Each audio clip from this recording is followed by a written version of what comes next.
I've been tweeting throughout the conference on the hashtag you might have saw SFNC, and for those of you on Twitter or social media, I hope we can continue again this conversation throughout the year about pertinent issues, about how to move forward, about just engagement and ideas. And so these are in no particular order. They're just a reflection of what hit home for me and our team here and what we've been talking about. The first is engagement and not consultation. I think in the workshop we were facilitating earlier today, that word came up because people are tired of in consultation not being what it's supposed to be. And for me, as an architect, we truly believe that you can only understand what the issues are if people are engaged in a conversation in the real issues and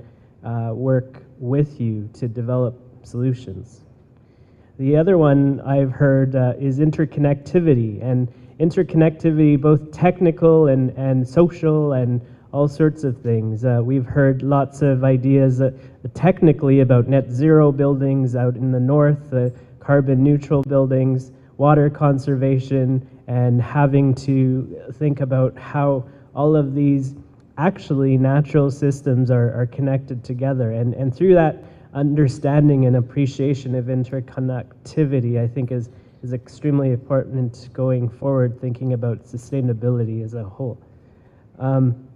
Economic development opportunities. Obviously, we can't do anything sustainably unless we have the means to work through these things. So, but what we heard also are opportunities that need to be developed locally or come from the grassroots or the bottom up and not be waiting for anyone to do this. The other thing I like to also mention is, I believe Chief Ron Morin also suggested that, us as consultants who come into First Nations communities do that because it is our business practice. And I think I need to point out in our office at Manasc Isaac, we do it because it is value alignment. It's really about how First Nations businesses operate with the same values we at Manasc Isaac operate at. A value-based company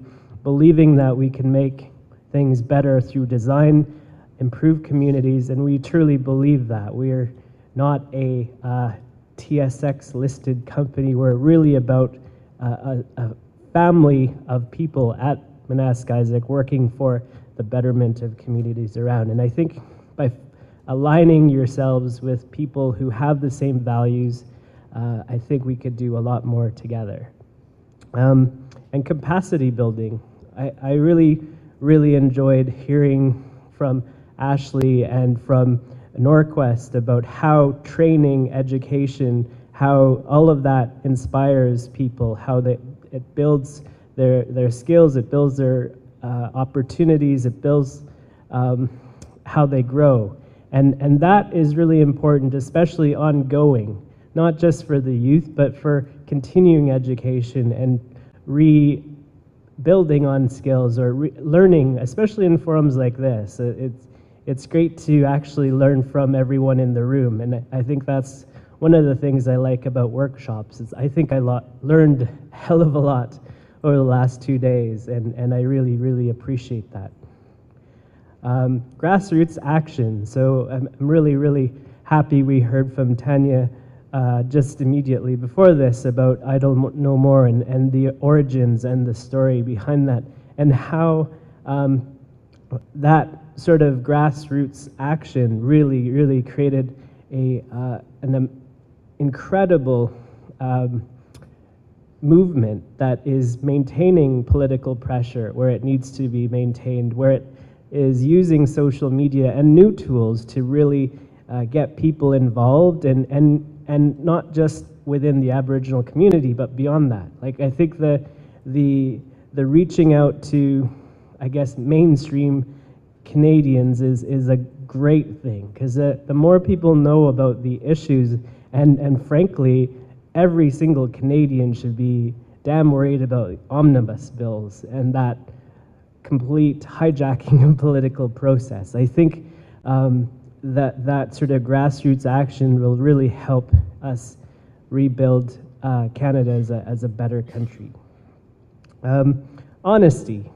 So again, we heard earlier that this is a huge problem, and there are very, very big numbers involved and very many different orders of government that have to really address this head on, and we really need to cut the crap about whose jurisdiction it is, whose responsibility, what acts are involved, and really start to question from the ground up how to rebuild this to make it relevant, to make it honest, to make it, I guess, robust for everyone in the future. And a lot of things that Wab Kinew said yesterday really were quite amazing. It's not just one thing, it's everything we have to revisit. It's everything we really want to address. It's many problems, and with that, I think creativity is a must. So how we bring ideas to the table, out of the box ideas, crazy ideas, things like that in forums like this, to try and create new opportunities or new ways to think about a problem, or circuit people who are barriers to finding a solution. So hopefully we can think of creative solutions and really build on a lot of the discussion here. And another thing is about the land. It's about the place we are working in and from, and really acknowledge how important that is and how different it is across Nunavut or the north versus the prairies versus the west coast. A lot of that place has solutions rooted in that place. So particularly in terms of design and architecture, place really drives how you can achieve, for example, passive solar energy in buildings. The place will tell you where to look for water, where to use air through natural ventilation, and so forth. Place will tell you so much also, as we've heard, about the people, the traditions, and the solutions. So yeah, for me as an architect, that's a huge lesson. And lastly, I really appreciated David Eddy's talk about what they are doing in Vancouver with artists, and really how artists are also an important part of this whole equation.